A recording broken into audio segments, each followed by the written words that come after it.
사도신경으로 신앙 고백하시겠습니다. 전능하사 천지를 만드신 하나님 아버지를 내가 믿사오며 그 외아들 우리 주 예수 그리스도를 믿사오니 이는 성령으로 잉태하사 동정녀 마리아에게 나시고 본디오 빌라도에게 고난을 받으사 십자가에 못 박혀 죽으시고 장사한 지 사흘 만에 죽은 자 가운데서 다시 살아나시며 하늘에 오르사 전능하신 하나님 우편에 앉아 계시다가 저리로서 산자와 죽은 자를 심판하러 오시리라. 성령을 믿사오며 거룩한 공회와 성도가 서로 교통하는 것과 죄를 사하여 주시는 것과 몸이 다시 사는 것과 영원히 사는 것을 믿사옵나이다. 아멘.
(4월 9일) 금요일.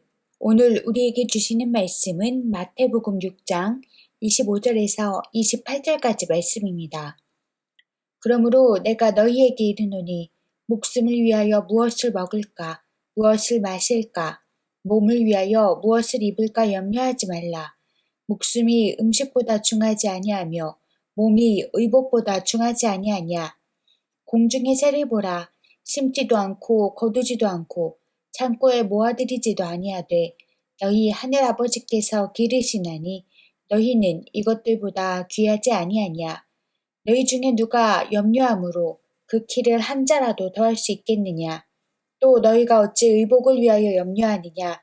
들의 백합화가 어떻게 자라는가 생각하여 보라. 수고도 아니하고 길쌈도 아니하느니라. 아멘. 톨스토이의 단편선 사람은 무엇으로 사는가에 나오는 이야기입니다. 하나님의 말씀을 따르지 않은 천사 미하일은 벌을 받고 지상으로 쫓겨납니다. 하나님은 미하일에게 세상에 살면서 사람의 마음속에는 무엇이 있는가, 사람에게 주어지지 않은 것이 무엇인가, 사람은 무엇으로 사는가에 대한 답을 찾게 하십니다. 천사 미하일은 구두장이 시몬의 집에서 6년 동안 구두 만드는 일을 도우며 그 답을 찾습니다. 오늘 본문에서 예수님은 제자들에게 무엇을 먹을까, 무엇을 마실까, 몸을 위하여 무엇을 입을까 염려하지 말라고 하셨습니다. 염려는 해결책이 아니라는 것입니다. 그런데 먹고 마시고 입는 것은 우리 생활에 꼭 필요한 것입니다. 성별, 인종, 재산 등에 상관없이 사람들은 대부분 이에 대한 염려를 하며 살아갑니다.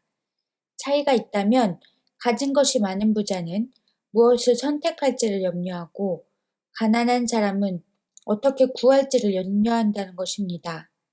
삶의 질곡과 탐심이 고스란히 담겨 있는 것이 염려입니다.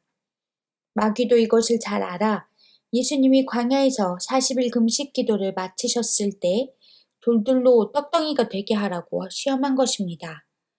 그러나 예수님은 인간의 생사화복은 소유의 유무나 다소에 의한 것이 아님을 역설적으로 말씀하십니다. 그것은 이방인들이 구하는 것이라는 것입니다. 천사 미하일은 하나님이 주신 3가지 질문에 대한 답을 찾았습니다. 벌거벗은 자신을 받아주고 대접해준 구두장의 시몬과 그의 아내에게서 사람의 마음속에는 하나님의 사랑이 있음을 깨닫습니다.